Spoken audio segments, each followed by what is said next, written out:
Колегата ще покаже как се гаси пожар.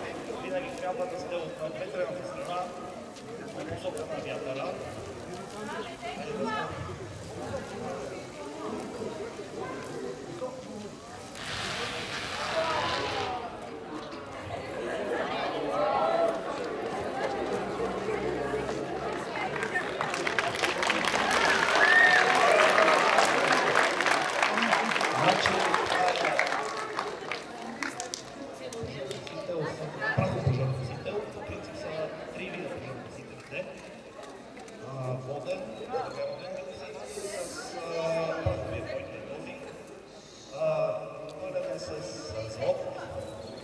С натриев бикарбонат или сулфат. И така, значи...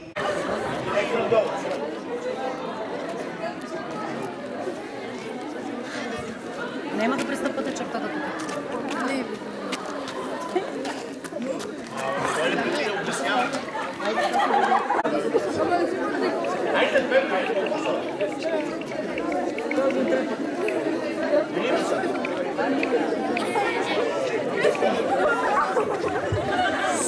Както разбрахте, в момента присъстваме на симулация на пожар. Отбора, който е към Български младежки червен кръст, в момента ще покаже как се оказва първата лекарска помощ. Имаме пострадал, който е в безсъзнание, т.е. има пулс, дишане, но е изпаднал в безсъзнание. В момента ще се постави в поза, която да подпомогне неговото дишане, т.е. ако се задави или нещо стане, той да има достъп до кислород. Прави се първо проверка на цялото тяло, главата се изнася назад.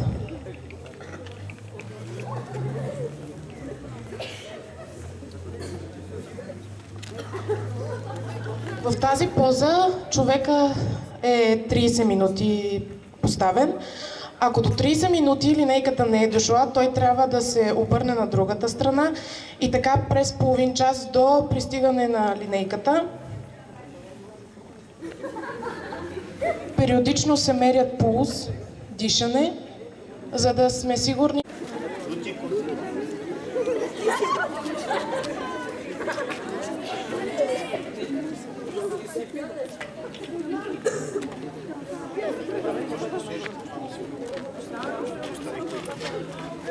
Чакай, да ти там копче.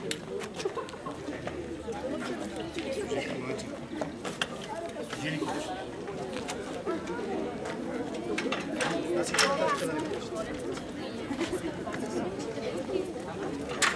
В този случай счупването на крака е от коляното надолу, вътрешно счупване, т.е. костта се е счупила, но няма видими наранявания отвънка, само синина.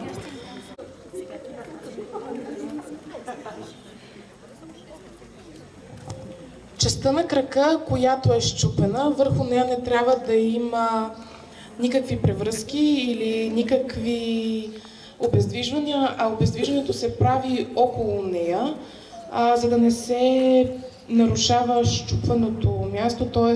да не почупим крака. Всеки пострадал, ако има гривна или нещо стягащо, също се маха, гердани задължително също така, за да не пречат на дихателните пътища.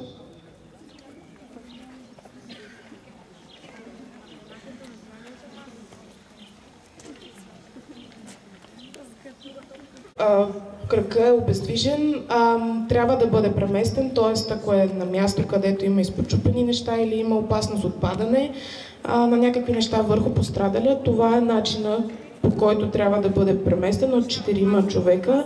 Левия крак трябва да бъде на земята и се мести и се изнася от опасното място.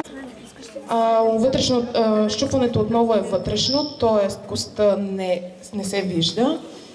Признаците, по които можем да разпознаем такъв тип щупване е синьото по ръката, силната и тук обездвижване на ръката, за да сме сигурни, че не местим костта.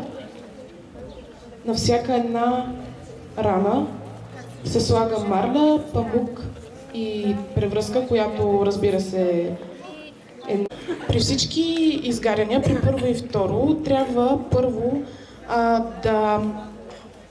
да се сложи под течаща студена вода минимум 10 минути. В момента те имитират как трябва да се полее раната със студена вода и след това отново започва марля, памук, превръзка, целият цикъл се повтаря.